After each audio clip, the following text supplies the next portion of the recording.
আল্লাহ কত সুন্দর ফেস দিছে আমারে, এজন্য তো পাশের বাসার আন্টি হিংসা করে। ওয়াও।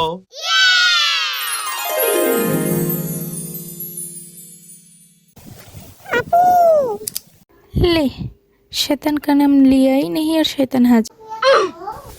কি বল? জানিস আমাদের বাসায় কি হয়েছে?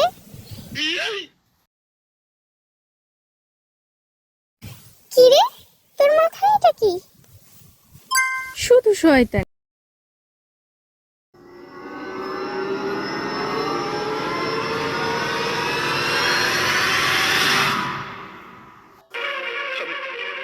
আমি বিশ্বাস করি না। এই দেখ, তুই তো বুড়ি হয়ে যাচ্ছিস। না, এটা হতে পারে না। যাই, আপুর বুড়ি হওয়ার খবরটা সবাইকে দিয়ে আসি। থাম, কি চাই তোর? এই তো বাছা, পথে এসো। বেশি না, 200 টাকা দিলেই হবে। দোকানে ভালো আইসক্রিম আসছে। আচ্ছা, দে মনে।